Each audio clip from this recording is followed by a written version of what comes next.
Yep, whenever you're... Oh, I see.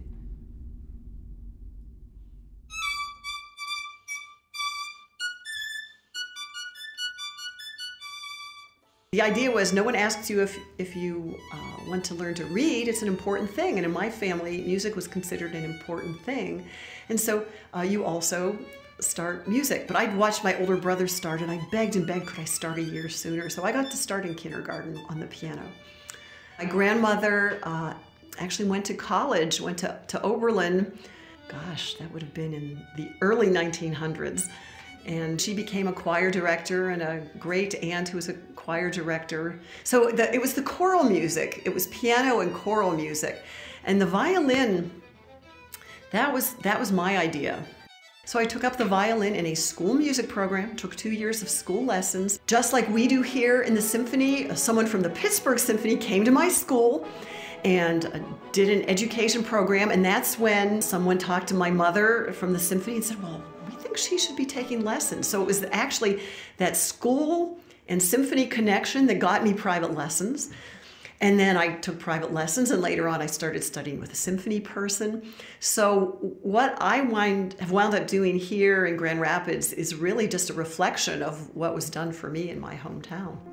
I had the opportunity to go to China in 1982, and it was the first time I'd left my violin behind for any length of time. As a kid, I would even take it on vacations. So here I was leaving the violin for 6 weeks. There was this piece of me that was afraid of the experience. What would happen if I found out what life was like for most people? What if I liked it? I wasn't in China for more than 48 hours before I had bought an erhu from someone on the street, a 2-string python skin-covered fiddle.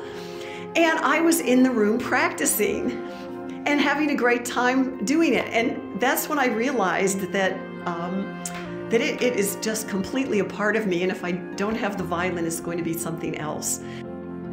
When it comes to educating the next generation too, I think sometimes people talk about exposing. Let's expose our kids to the arts. I don't like that expression. That almost sounds like inoculating them, or make sure they've had their 2 teaspoons of this. It should be, let's pass on this tremendous gift. And let's also realize that just like you can't say, well, literature is wonderful, let's expose them to a word or two, or let's hand them an alphabet. Let's actually teach them. And let's find out, just like with words, all the wonderful things then that you can learn from words.